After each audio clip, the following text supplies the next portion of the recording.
What do you have on your Mixbus? What do you have on your stereo 2 bus out? What processing do you need? Why do you have it? What's the psychology behind it? What's the thought behind it? That's what we're going to be discussing in today's episode of Big Breath, The Working Audio Tools, with myself, Ed Thorne, and my co-host, Paul Third. Last week, we had a bit of a deep dive into compression, why we use it, do we use it, do we use enough, do we use too much? And this week, we're going to cover more things, including limiting and clipping. And we kind of want this episode to be a precursor to leading up to next week's episode, where we're going to discuss mastering and do we need to be mastering engineers in this day and age? Because the more we speak to high-profile industry guys, they're all basically mastering their mixers when they're delivering, which brought us to this episode, which is going to focus on what we have on our mix buses, and more importantly, Paul wants to discuss why. So, Paul, take it away. What are your thoughts and concerns? It sounds like you have concerns for people about why and what they put on their mix bus. Here's the thing about the Mixbus, right? The Mixbus is pretty sacred. Like Warren Hewitt has said it many times, like that.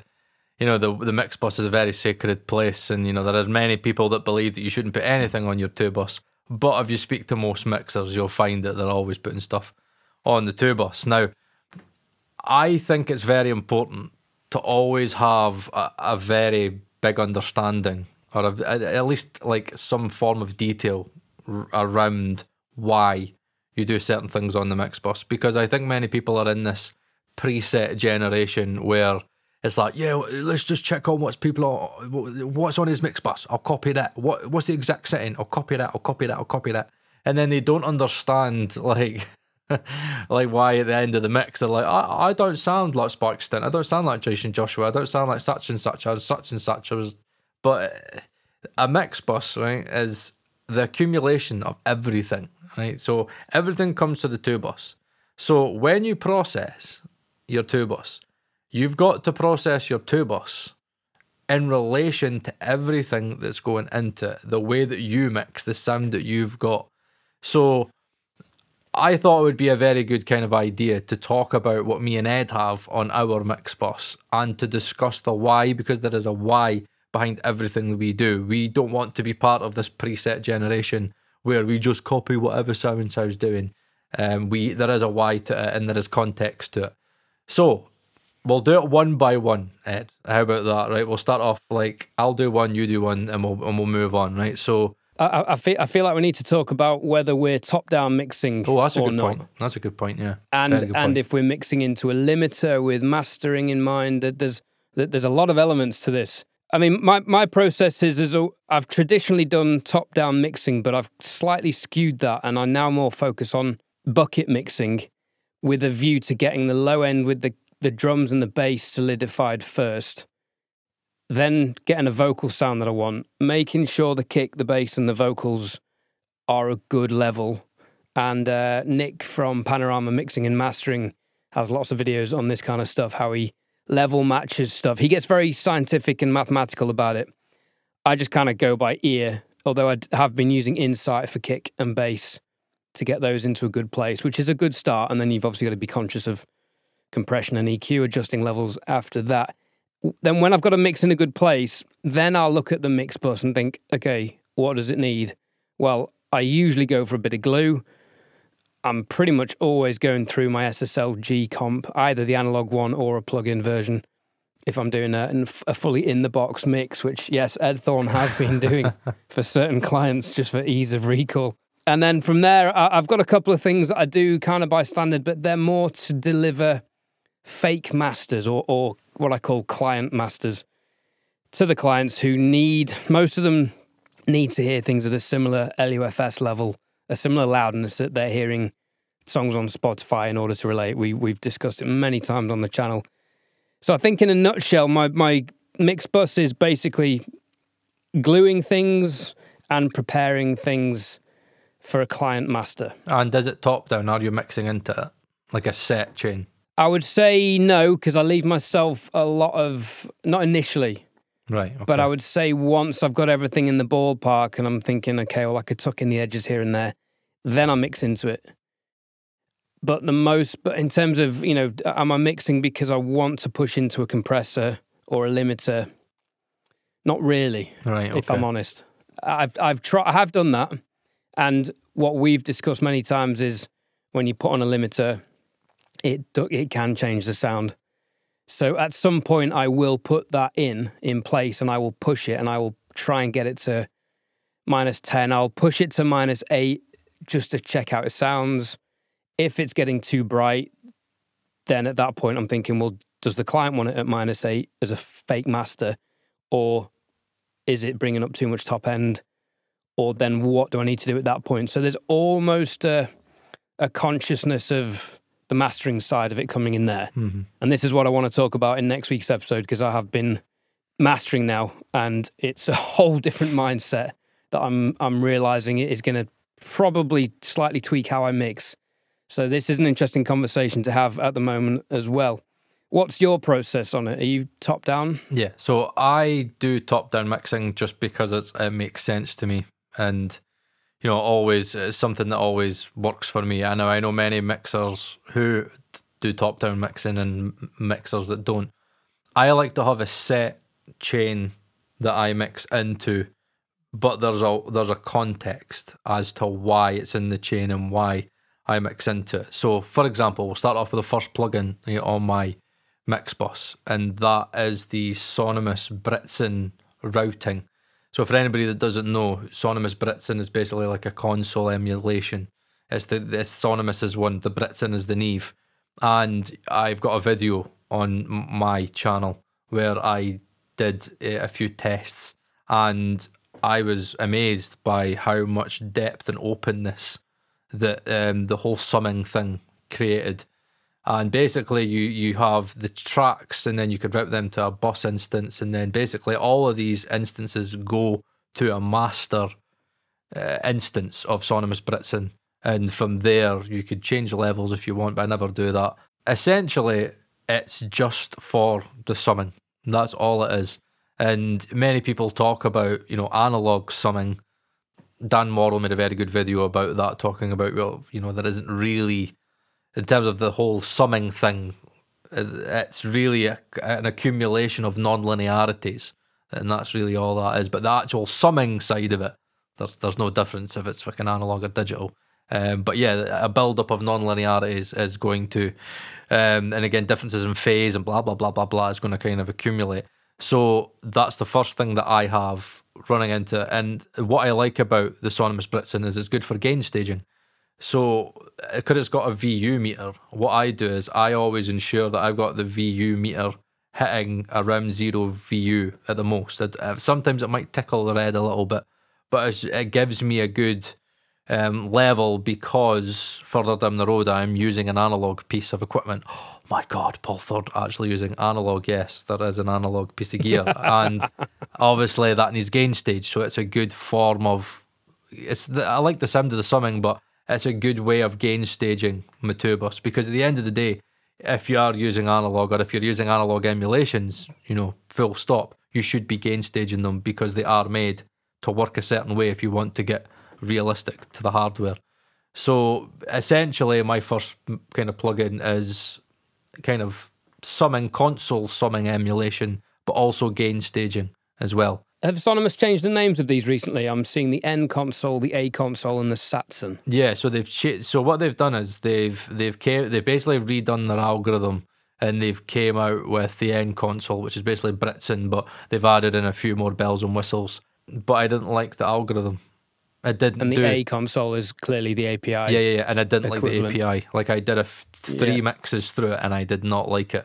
It's just this. There's a difference in sound. Studio One has something very, very similar, where I can't remember, it's mix something, and you could kind of do that kind of whole summing thing. But I think if you are going to start on your Mixbus, then gain staging, like a plugin that's going to allow you to gain stage, is a pretty good start. Normally, what I have is I have a Mixbus insert, and what I have in Studio One, which I really like, is you've got an input section. So there's like a little dial, and so I could dictate the level that's going in pre all the plugins. Now, if you don't have that in your DAW, then the best way to do it would probably be to have everything go to, say, like a Mixbus and then have your mix bus coming off of that. Because then what you could do is it's essentially like a pre-fader bus channel, and then you could just select your fader and have your fader controlling what's going in to all the plugins. Yeah. Or alternatively, again, if your first plugin in your chain has an input knob, then again you could just use that. So there are various ways, but I think gain staging your 2-bus is a big thing. I'm looking at the end console from Sonomus now, and I see what you mean. It looks quite good. It looks like what a lot of people are using the Waves NLS channel strip for. Is that basically how you're using it? Essentially, yeah. Because many people have said to me, well, it's not really like a proper console because every channel is exact. So when you put the channel instances in, it's doing the exact same thing. But you've got your high pass and low pass filters, which is why I like doing it on the tracks, because I like just having a very simple, quick high pass filter, low pass filter, and I love it. I use it all the time. It's super quick. But obviously it's in the algorithm, because what the algorithm's doing on the master bus is it's adding in crossfeed. So the algorithm is taking all the tracks, and whatever it's doing, whatever the algorithm is doing, I really like the sum. I really like what it does. And when I did my level matched ABs on my channel, for me, it was night and day. I know I don't normally say that in many audio examples, but it was night and day, and many people bought the Britson because of that. The end console's nice. It's got like a few more bells and whistles, but they've changed the algorithm.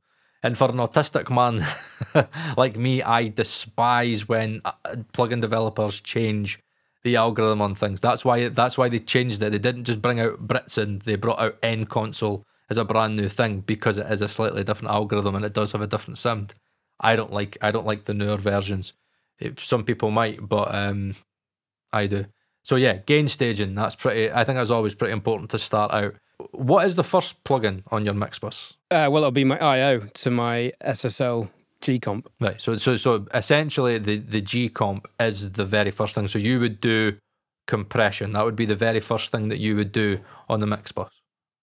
Yeah, and I'm generally not doing more than 2 decibels. I've played with hitting 4, I've played with 4 to 8. On a rock track, the mix I did ages ago, the FM mix that we discussed a few weeks back, that was hitting 4 to 8, but that suited it. Mm-hmm. Most of the time I'm just tickling it, and it's kind of allowing a little bit of movement and energy in the track. I've tried the classic slowest attack, 30 milliseconds, and then the fastest release. And more recently, after our discussions off air, I've tried quicker attacks and different release times. And yeah, it's a bit of a kind of play it by ear per track kind of vibe. But I think as long as you're not necessarily, as long as you're feeling the cohesiveness rather than hearing the compression at this stage, that's my priority. If I can hear it, I'm pushing into it too hard, or the settings are wrong, or both, and then I've got to adjust accordingly. So after that, I'll have the FabFilter Pro Q3 doing some low and top end kind of dynamic EQ for movement. This is a streaky trick. He's all over it on reels and stuff. Usually I'll have that after the compression, because before it will affect how the compressor performs. I kind of want the glue, and then I want the movement again if I need it. Now they kind of set settings on this one, and again, just watch Streaky's video on it, because they're pretty basic settings. And then I always audition it on and off. I leave it because it usually adds something that I like, and I'll audition it on and off whether I need it or not. And sometimes it'll get ditched and I won't use it, but that is usually after the compression.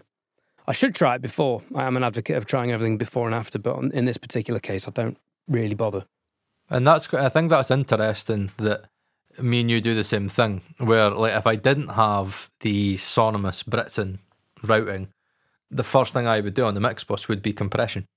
And the reason that I like to compress first is for the same reason. I don't really want any EQ moves to affect the compression. I just want to have everything going into the Mixbus, giving it some glue, because there is more compression further down the chain, and me and Ed are going to most likely have the same thing.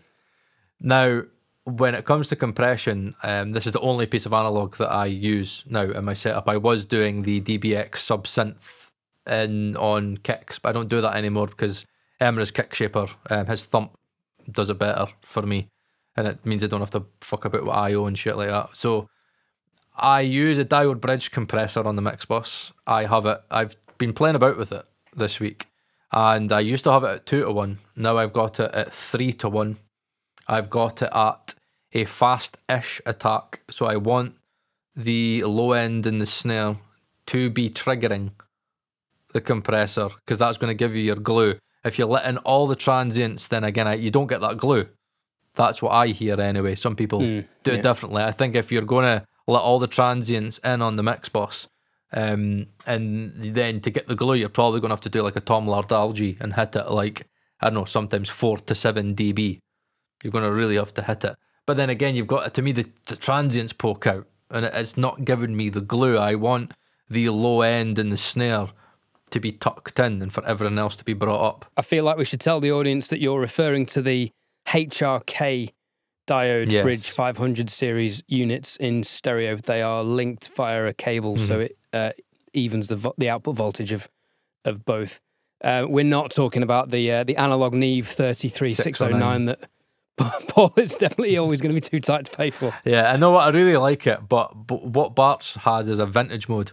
And when I first got it, I was going on and off because I was like, let's listen to it clean, let's listen to it, you know, with a lot more added harmonics in.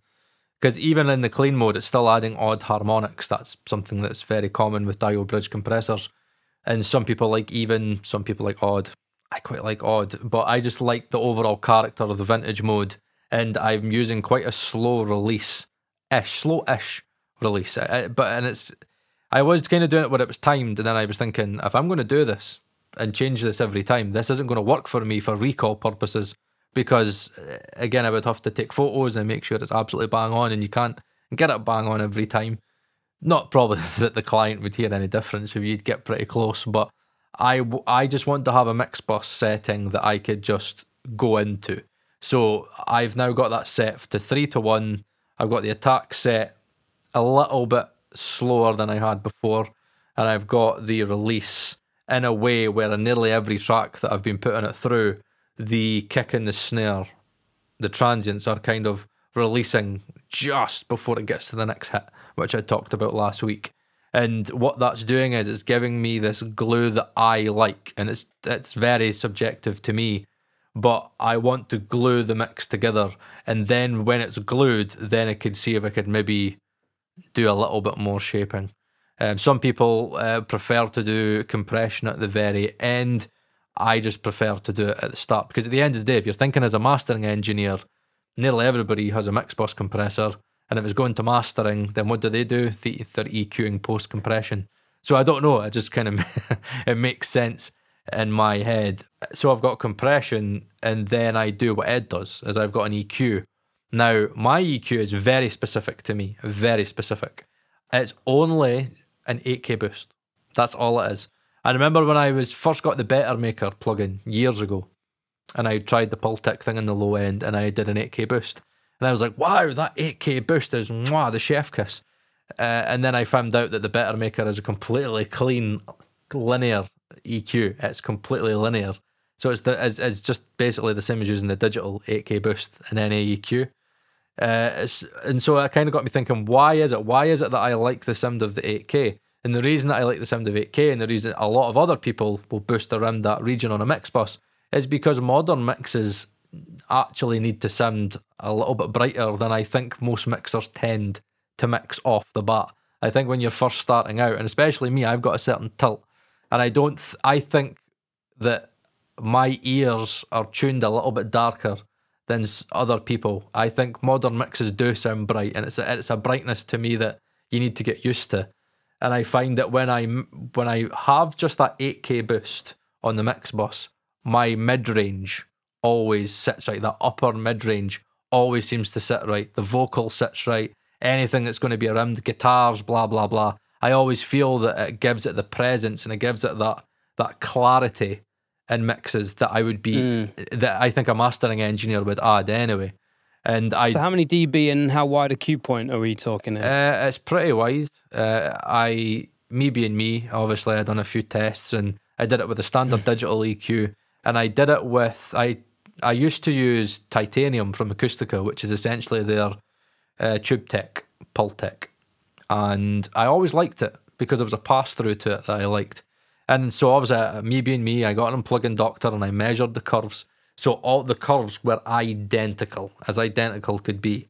And then I was A-Bing, and I was like, oh, there's definitely a difference. And it was genuinely just the phase of the post stamp, like the sound of passing through audio through the tube tech that Acoustica had sampled. And I was like, oh, I like what it's doing over the whole mix. And that's a lot of reasons why Streaky, you know, will stick, you know, a piece of analog outboard on a master, just passing through it, not doing anything, because of it's the sound of just the pass through. It's the sound of the post stamp. It's the sound of the phase of whatever it's doing. Could be the DC offset. And again, a pass through of an analog unit can really have more of an impact than you think when it's not doing anything. Yeah, I want to try passing through my API 550Bs just for that reason, with no EQ, but they do something. Yeah, Mark Daniel in Nelson, the low end. That's what he did on his new plugin. He talks about it all the time.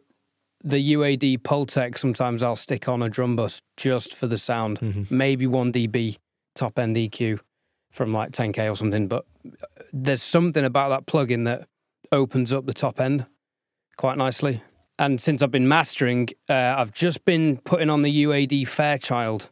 No compression, unless maybe the bottom end needs like half a dB attenuation. But and I'll always A/B it, and there's a richness and a fullness just to the plugin, which I think sounds great. And I've used that on every master I've done so far. I just want to go back to a question that you mentioned and raised with me. With your bus compression, are you high-pass filtering any of that or side-chaining it, or are you allowing the full frequency spectrum through? Now, I know probably why you're asking this, because I know that Streaky's made a lot of videos talking about a big kind of trick or a hack is like to utilise a high-pass filter in the sidechain if your compressor has it. If it doesn't, then there's ways that you could do it in the DAW. I don't, because it's the same thing about having too slow an attack on a compressor that I don't like on the Mixbus, because you're allowing all that low end in. Obviously, with a slower attack, you're letting the transients in, but with a high pass filter detection in the sidechain, I always find it kind of makes the kick sound a little bit separated from the rest of the mix. Okay. Some people like their low end to be completely intact, and I think that depends on the mixer. It makes more sense the way I do it because I mix into its top down. So I'm mixing into the glue. So when I'm doing any compression or I'm doing level on the tracks, it's in, you know, correlation to the Mixbus compression. So I'm feeding the Mixbus as I'm mixing. But I don't do it for the main reason that I don't like the separation that it gives the low end. I like the low end to be triggered, but I am clipping the low end. I'm clipping the kick, I'm clipping the bass as well. Well, that was going to be my next statement is that yeah, I don't do any high pass filtering on the master bus because I've got a drum and bass bus. There's clipping on the drum bus. So maybe clip the bass bus, but usually leave that for the drum and bass bus, which then goes to the instrument bus, which may have another dB of clipping on, which is then going to the main out and the SSL. So yeah, I don't do any high-pass filtering because my thinking is, and I feel we both got this from Jason Joshua, is that all that should be controlled before it's even hitting the master bus. Yeah. No, I take it, is that you saying that you don't use the high-pass filter? Because I think there is one in your SSL. I don't know if there is. There is one now. I don't use it. It's off. I've played with it, but I feel like everything should be controlled by then. Before it's getting there, so then it's just a matter of. Have you ever heard what I hear whenever I do it? Because Bart's diode bridge that has 150 hertz high pass filter and sidechain, and it's just, I think, leaving the low end completely like intact. I just hear it as separation because the rest of the mix is kind of being clamped and glued, but it just feels like the low end becomes a little bit too much. But again, it'll be dependent on how you mix. And I think it's all this, like, it's very personal. A Mixbus is super, super personal. Like, for Yeah. example, the Pultec, like, the reason that I use that Tube Tech, Pultec, the titanium, is because what I hear is that 8K boost is a little bit smoother. I hear that the mix just sounds a little bit smoother. There's a little bit of smeariness in there in the soundstage, in the imaging, but I like it. And I think it works a little bit, and to my ears makes the 8K a little bit less harsh. I mean, at the end of the day, I would still be able to do it with like a standard digital EQ, and it would do what I needed it to do. But when I was ABing, I just heard something that I liked, and it was something that I could pick out blind as well, and I'd be like, well, that's different, and I liked the difference. So we're both doing the same thing. We've got compression, and then we've got EQ. What comes after that then? DistroKid sponsor the Working Audio Tools podcast, and you can get 30% off your first year's subscription using the VIP link in the YouTube video description and podcast show notes. DistroKid makes distribution of your music easy with unlimited uploads, and you get to keep 100% of your royalties and earnings. Join over 1 million artists who rely on DistroKid to get their music into Spotify, Apple Music, YouTube Music, TikTok, Tidal, Instagram, and all other streaming platforms now and in the future. The new DistroKid app is available on iOS. Go and download it from the App Store now. From here, you can upload new releases. You can see your DistroKid earnings and withdraw these earnings. You can view and share your hyperfollow links. You can check your streaming statistics from Spotify and Apple, and even add and edit lyrics and song titles. So keep track of your releases on the move with the new DistroKid app, available on iOS. Download it from the App Store now. So next for me is God Particle with no limiting happening. I'm keeping an eye on where I'm hitting the target meters on the right-hand side section, and I'm not adjusting anything in that, and I've got the parallel processor going at 60%. Right, interesting. Now, what a lot of people don't know about the God Particle is that big number in the middle that you can go between 0 and 200% is by default at 100%. That is a parallel chain going on applied to your Mixbus at 50% when it's 100. So when you put it to 200, that's full. The parallel is all dialed in like it was a parallel mix send. So 100% to me, which is 50, is a bit too much. So I've set it to 60. Oh dear, right, okay. Yeah, I feel like 100's too much. I might play with it, but I just, literally, it's one of those things now. I've played with it in the past, settled on 60 as a good number most of the time, and then I just A-B it. Does it need it? Does it not? Now, as we discussed last week, this for me is replacing the need for a rear Mixbus parallel or rear bus, compression, send, which I've tried before, but it can be useful to automate that for dynamics, section dynamic Jason's changes. Is definitely the best rear bus I have ever heard. Like without a shadow of a doubt. It just adds weight and thickness without any phase shifting, and that's the risk with a rear bus or a Mixbus parallel, is potential phase shifting. So that's next for me. Are you using that? Now it's interesting because I use it, but I use it later in the chain. Okay. Now what I do is, this will be a little bit controversial because some people really don't like it, some people swear by it. That's not like you, Paul. But what I do now is, after the EQ, I then add in Gullfoss. Reverb. No, okay. No reverb. However, I remember there was like 10, 12 years ago, there was a thing that and I've spoken to every mastering engineer, and they're like, Paul, I used to fucking do our boxes, and there was this trick that people used to say about if you put the shortest little reverb on a master, it would help, because I think for your transitions and stuff, like the start at the end and stuff, and I was like, no, I'm not doing that, man. I'm not doing that. I think there was some logic behind it, but I didn't know any mastering engineers that did it. But I go into Gullfoss. Now, many people don't like Gullfoss. Many people swear by it. I only have it doing 5% recover and tame. Now, the only reason that I use it is because it does something in the low end that I like. I always feel like my low end is just slightly more controlled. And when I mix into it, it just kind of sorts out the mid-range a little bit. Like when I have it on and off, there's a small shift because I'm only doing 5%. Guys like Baines, like there's a clip of him talking about it, and I think he's like no more than 20%. So normally maybe be between 10-15. And I've seen guys like Matthew Weiss use it, and he used it between 10 to 15%. I tend Is this kind of doing what Clarity's doing in Ozone? Well, across the full spectrum. Well, Clarity here's what's interesting, even more interesting, Ed. I use Clarity after Gullfoss. People will say to me, Paul, why are you kind of using these two plugins? Because essentially you would think they were doing the same thing. Well, they aren't, because I've got Gullfoss working on the full spectrum. You could get Gullfoss to work, like only on a certain part. You can get it just to work on the mid-range or the low end or whatever. But as I said, it does something in the mid-range that it's a little bit of cleanup, and it's only 5%. So when you watch my Gullfoss, it's not like it's doing big moves. It's very, very subtle.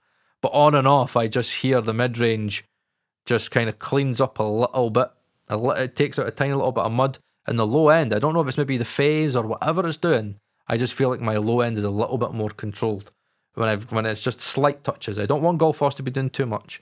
And then after that, I use Clarity. And the reason that I use Clarity is because I always find that even when I had my 8K boost, there'll be times that I still maybe wasn't bright enough. Like, trust me, modern mixes need to be bright, like way brighter than you think. And what Clarity does, and I've only got it, I think, I maybe want to say it's fixed at like 12%, I think. I think it's like only like 12%. But what it does is it gives me that brightness. And if you watch when I use Clarity, it's these tiny little lifts, and it's from 300 hertz. And it's just doing these tiny little lifts, but it gives you that lift in the top end where it kind of, the 8K boost means that Clarity isn't needing to work as hard, which I like, because again, I always believe in separating your processes when you can and getting more plugins to do little bits, because if you get one plugin doing too much, like again, Soothe, you definitely hear it. Same with compression. We were talking about last week about choking compressors, if you're using just like one instance and getting it to do too much, where it just does something that as soon as I tried it, I remember I used it first, and I think everybody did it, where you do it default and then you'll have it like 25-30 and you're like, Jesus Christ, yeah, it's bright as shit, and you're like, oh my god, this is so bright. That was going to be my next question. Yeah, what setting do you have it at? Because I actually made a mistake. Gold Clip is not my next plugin. I do use Ozone. Right. And we'll get to that in a minute, but Clarity is one of the modules in Ozone that I leave on, and I set it to 10 to 15 maximum. I think mine's it's either 12 or 13. It's one of the two. Yeah. But I found that was the good middle ground, where when I was looking at, say, like isotope tonal balance at the end of the mix, I could see that I always had the right top end, and it was fixing my leaning towards a darker mix. And what I like about my Mixbus is that it's tuned my ear to the point where, like, I know now that if I was to do a mix without that Mixbus, I'd be like, right, okay, I would probably on the tracks, I would mix the tracks, I would add more mid-range, I would add more top end to certain things, because I would expect a certain level of upper mid-range and top end. So... But is that not a good thing now? Because I know there'll be people listening thinking, are you relying on Ozone to fix your mix? Now, let me just precursor that by saying, Ozone for me is, I do the mix without it, and I try and get it in a good place, reference if I need to, and then I'll do the mastering assistant thing and check the EQ curve, and again, that'll tell me if I'm in the ballpark for the genre. What you have to do is make sure it's identified the right genre. Yeah. I was playing around with it mastering this week, and it was a pop dance track, and it came up with a folk reference, and I was like, no, 2 dB off here, 2 dB more here, and I was like, I haven't got that wrong. And then I was like, oh no, put it to the rock thing, nailed it, flat. I was like, right, okay, that's what I'm hearing. So I use it as a reference just to help me check where I've got the overall mix, and then I audition all the modules. So I use Ozone as kind of like the sprinkly, sparkle kind of 5% improvements at the end. I sack off the maximizer. I think it sounds shit. I think it ruins the sound. Controversial, I know. And then lower clarity to 15. Lower the what's the flexible balance one that's after it? Oh, stabilizer. Lower that a little. That's the one. Lower that again to like 15. The dynamic thing is usually right. That's a good module. Again, I might back those off. It often comes up at default 4 dB settings. It's not doing 4 dB at any one time, but that's the range. So I'll often lower that. So it's doing half to a full dB here and there, again, if it needs it. So I use that to kind of spruce up what I've done already. Are you mixing into all of those modules? Yeah, and the reason that I do it is because I want to make my life easier. I don't want to get to a point where I'm at the end of the mix and then you get to a point where you're like, oh, maybe add a bit of that and a bit of this and a bit of that and a bit of this. It could change your perception and it'll add time that I don't want to do. I want to mix into the track, and then when I get to the end of the mix and I think that's it done, I just want to go do a quick check on tonal balance on isotope, see where I am on the curve, and then I'll listen to, different references. So I'm doing feedback for an album for a client that I'm working on, and like I managed to finish work and I managed to do one of the tracks. And I referenced, I'm looking away from screen because I'm looking at the monitors, but I've got the Kali INUNFs and these new PreSonus Era Studio 8s, and they've been really nice. I really like the sound of them in my room. But I've got my Hyphamin HE1000 SE that I mix through. Then I moved to the Hyphamin Ananda Nanos, which give me more transients, and it's much faster decay time. Which will give you the slam, gives you the upfront detail. And then when I was going through them all, I was like, yeah, I like the translation, which tells me that I don't need to do all this little wee tweak there. I was just like, right, translation, right, this could work. And then I was just making tiny little adjustments on the tracks, not on the 2-bus. Like I just don't like that. I like to be able to have a fixed chain that I mix through, and hopefully at the end of the mix, I get to a point or the end of the session that I'm doing, and I could just sit back and go, this is a finished mix. I mix in the way where a mastering engineer shouldn't need to do anything to my ears. I want it to be a surprise when I send it to the mastering engineer, and I'm like, oh, okay. You know what I mean? So when I send it to the client, I always know that's the best I think I could get it. Yeah, I think we're all aiming for that. I mean, in an ideal world, as Em said, it's just a transfer. Yeah, totally, yeah. I think you've got to know mastering to get to that point and be really good at mixing. So I see why you do that, why you mix into all that, but I like the reward Ozone gives me. I like getting the mix to where I think, okay, that's as good as I can get it. And Ozone says, do you know what?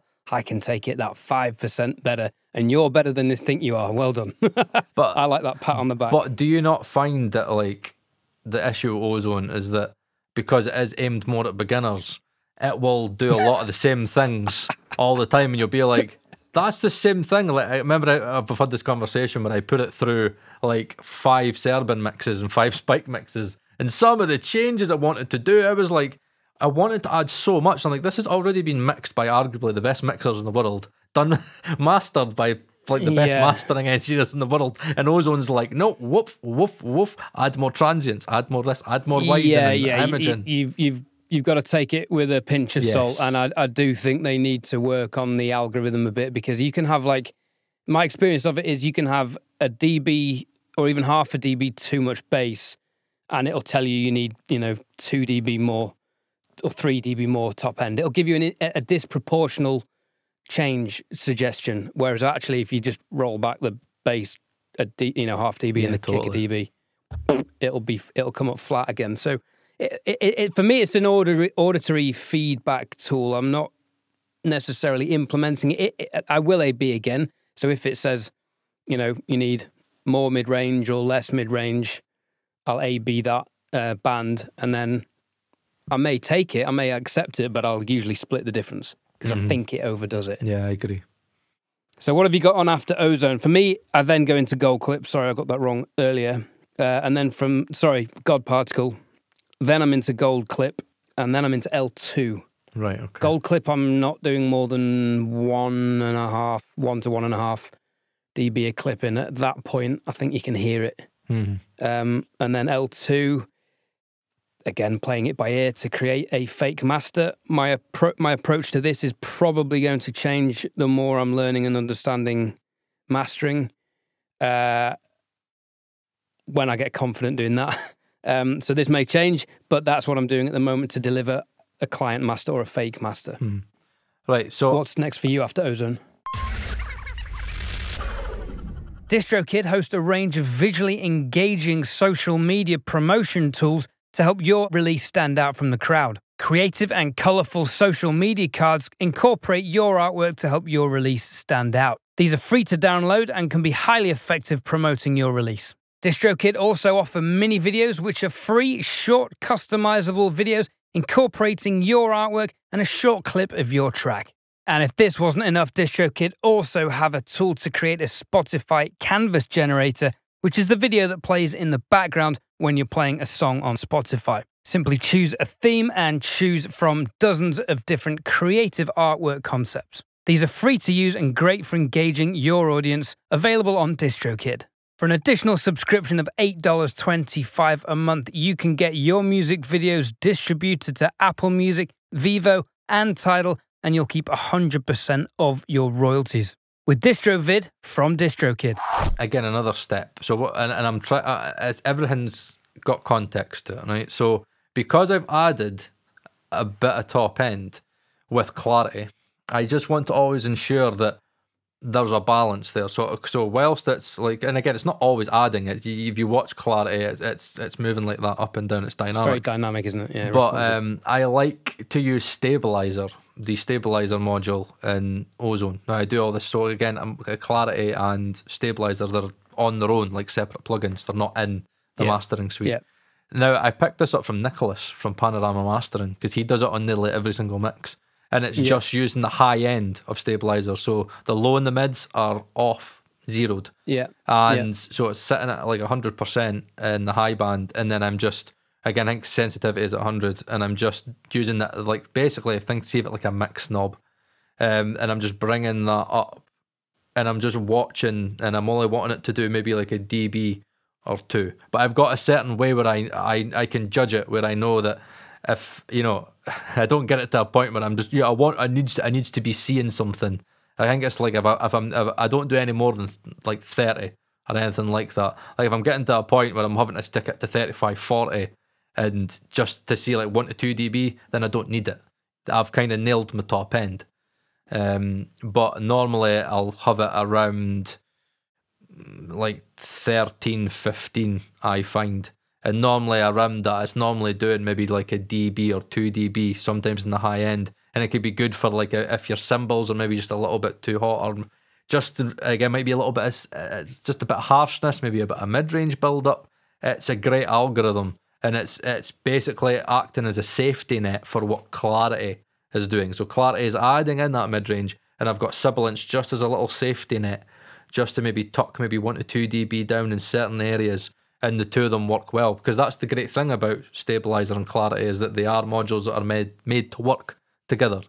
You know, a lot of times they are made to work in series and work together. So yeah, I do that, and then I go into God Particle, and that's my full Mixbus chain on one channel, and then I've got a second channel that I use for the limiting side of it. And I use God Particle 100%, which is basically be 50%.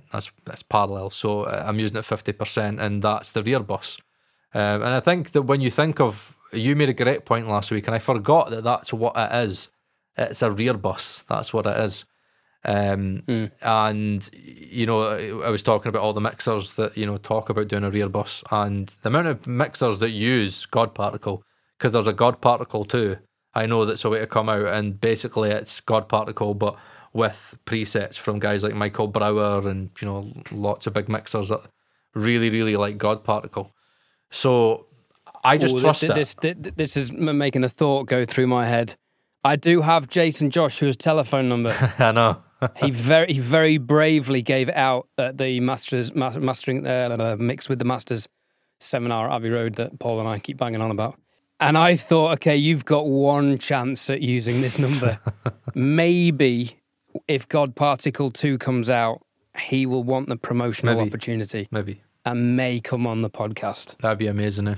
Can't promise anything, but I think that might be the time to pull the trigger on that. Yeah. I can't think of another time. I'm not going to ask him for mix feedback. He'll just tell me to fuck off. Yeah, and it's one. And you know what? I just trust him. I do it 100%, and because I mix into it, God Particle is something that you've got to mix into.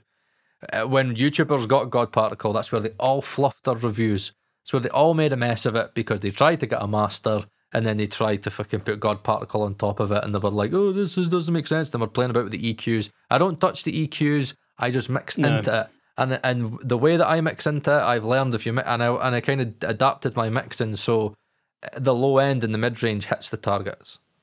It's normally the vocal is the thing that's driving that mid range compressor threshold, and the high one is just meant to hit every so often. If it hits, it doesn't matter. Like, I think many people get scared because like, oh, the high isn't hitting the target. It's like Jason has said many times that the high's basically a safety net, and that's all that is.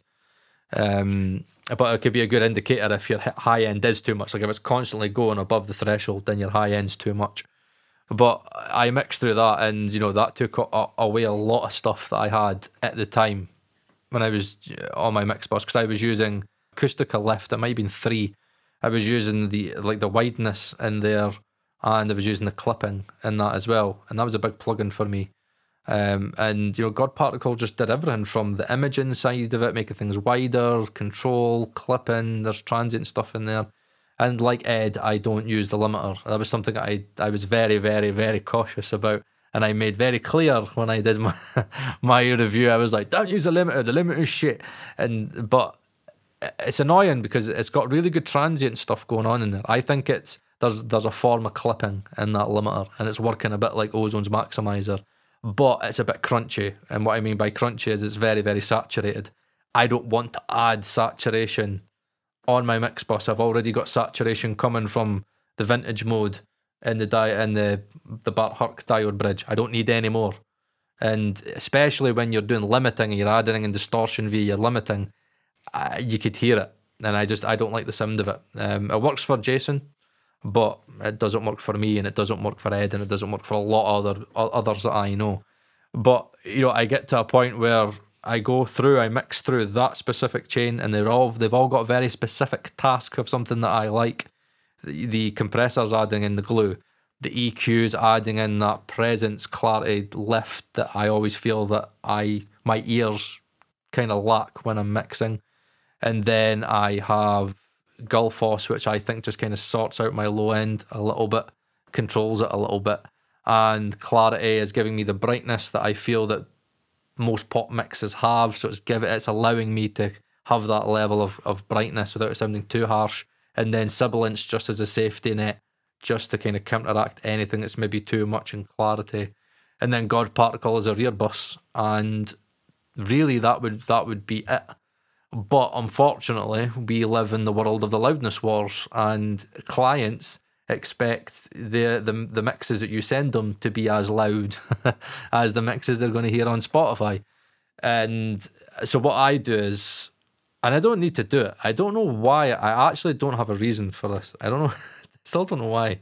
Because I figured out that I'm actually going to change that, actually. I'm just going to add flatline 2 at the end and have just one Mixbus. I think it's because I didn't know how to add more gain in flatline, and I figured out it was the threshold. That's like the way they were doing it. So when I thought, I was like, but I want to add the loudness. If I change the threshold, then that's just going to limit. But I think they compensate the gain. So when you're using the threshold, you're actually adding in input gain. And that's the way. I just got flatline this week from Submission Audio. Thank you guys for that, and I will be giving my detailed feedback on that, because rumour has it that may enable me to replace FabFilter L2. I think it will. And Gold Clip on my Mixbus. So I'm going to be trying that out with some mastering, hopefully before next episode. So presumably then you're going into your other channel, as you said, which has got clipping and limiting on, I'm guessing. But you're not mixing into those, I assume. Yes, I am. Yep, and you are mixing into those. That's what I send to the mastering engineer. So I've got with the limiting on. Yep, I've got flatline too. So flatline was always something that I was told by many engineers that I trust, and they were like, Paul, this limiter is one of the cleanest limiters. Everyone talks about it. Yeah, on the market. And then what they did was they came out with flatline too. Now Zach Danzig, Ed said to me he's not with the company anymore. He received an email, which is a shame because he's a great mastering engineer, and you know he was kind of, as far as I know, kind of the brains behind a lot of these plugins. And it was Francesco I've spoken to this week. And when he got in touch with me about Flatline 2, he was very specific, and he was like, I want you to give me feedback. I don't care if you do a video, I just want your feedback. And I was like, I've always wanted to try Flatline, because I know Emra used to gush about it. And Zach was like, I'm really excited, Paul, because we've got a hybrid mode, which is basically like adding in clipping and like obviously our clean limiter. And when I spoke to a few people, many people were like, it's essentially the maximizer in Ozone. It's their version of it, but obviously using their limiter algorithm and their clipper algorithm. But essentially the maximizer in Ozone, for anybody that doesn't know, there is forms of clipping going on in there, which is why it could get so loud without sounding overly kind of pumpy. But that hybrid mode is just voila, chef kiss. I could push my mixes loud with that, and that's why I don't use Gold Clip, because I was using Gold Clip for a while and I was like, I could get decent results with it.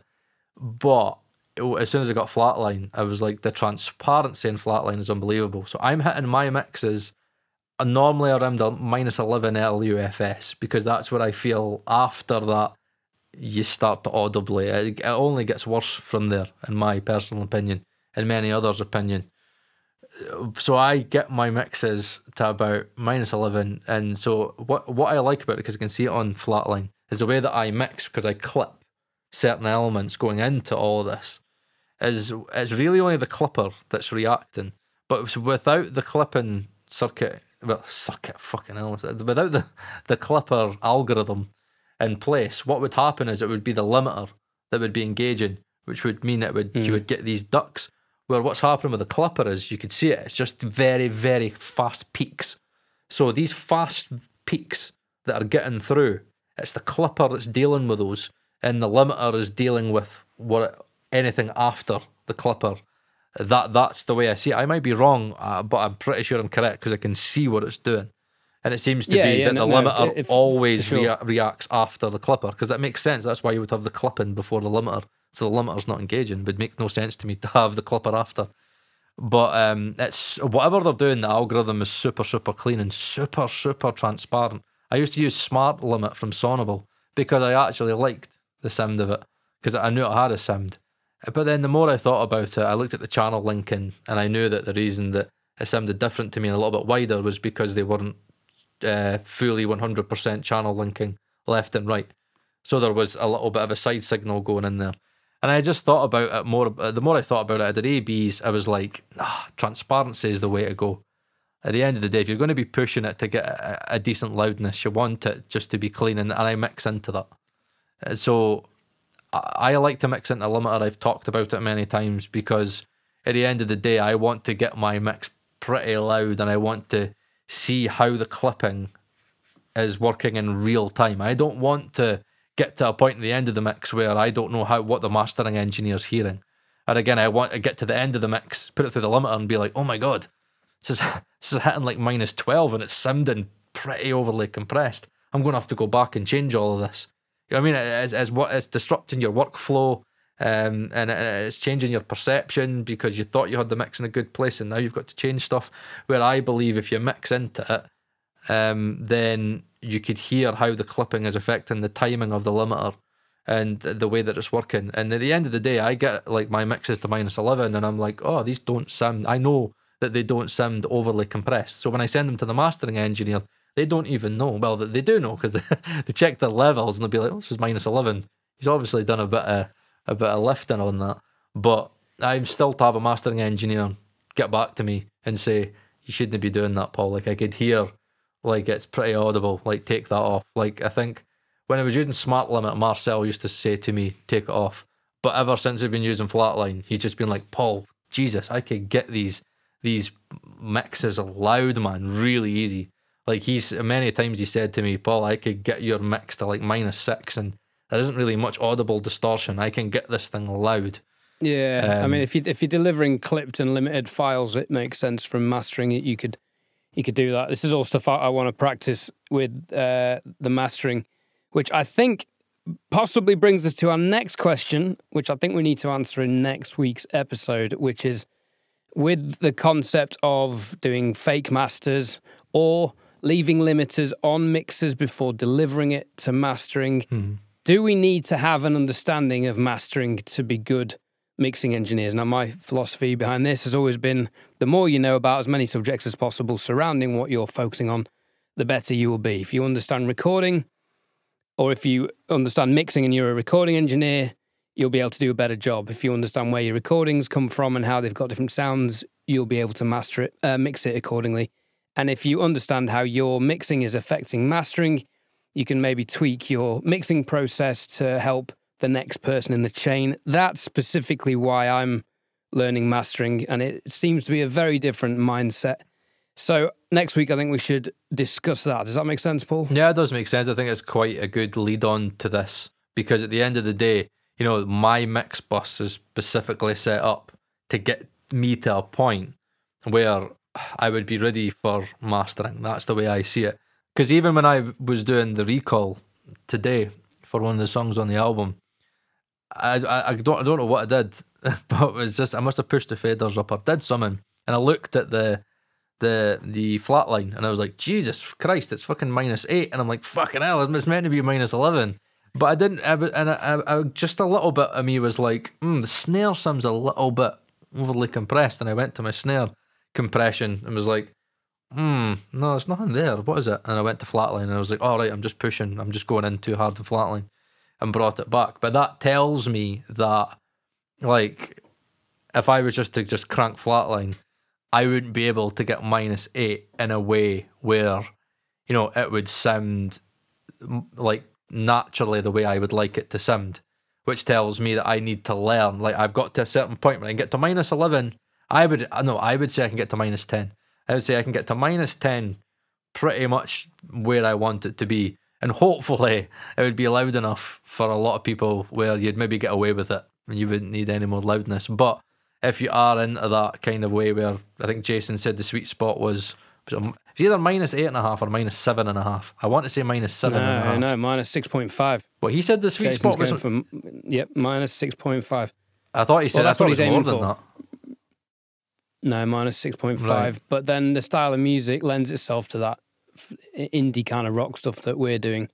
I don't think lends itself to that. But for me, I know that, just again from going on that mix, that Marcel could say, look, I can get this to -6, and it's like, so still sounds punchy, and it doesn't sound overly distorted or pumpy. He knows how to do that. So I know I'm at a certain point where I could get it to a certain loudness, but I need to learn how a mastering engineer would take that, and how Marcel can take that and get to that loudness. Because I would just crank, I would just go harder into flatline, but obviously that's not mastering. So I would need to figure out, how do I achieve that set loudness. So yeah, I think it'll be a good episode to discuss, and it's something that I'm going to do as well. That is really annoying, like, because when I left uni, there was a masters in mastering in Manchester Uni, and they don't do it anymore. And I was going to do it, and I was like, I finished uni, and I remember I applied for it, and I didn't get in, and it was gutted. But it's always something that's been on my mind that I do need to learn about mastering, because I do agree with Ed that once you get that notion of how to when you reach your hurdle, how to get over that hurdle, you will be able to be that one-shop stop, as Tony Medina talks about. Again, it's like you need to be a fine dining restaurant. You know what I mean? People want to go and get their starter, their main, and their dessert. Let's call the mastering the dessert. It's pretty annoying for people to go to a restaurant and go, well, yeah, we don't do desserts here. All right, so I have to go someplace else for a fucking dessert. Yeah, sorry. Yeah, And just from my experience dealing with clients so far, so many people don't know the difference between mixing and mastering. And they just want, can you mix and master? It's just an all-in-one phrase. Now I am saying yes, and I will mix one day and I will master the next day, and then probably second guess myself, I could go into the mix and fix that. No, you've had your time. The mix has been signed off. Anyway, on that blonde bombshell and ginger bombshell up there in Scotland, it's been emotional again. I think that's another insightful episode. Stay tuned, where next week we will be talking about mastering. Do we need to be mastering engineers in this day and age? And we can probably bring AI into the conversation. Remember, you can get 30% off your first year's subscription to DistroKid, who are still, thankfully, sponsoring this podcast. We're very grateful to those guys for making this happen. I've been Ed Thorne. He's been Paul Third. See you soon.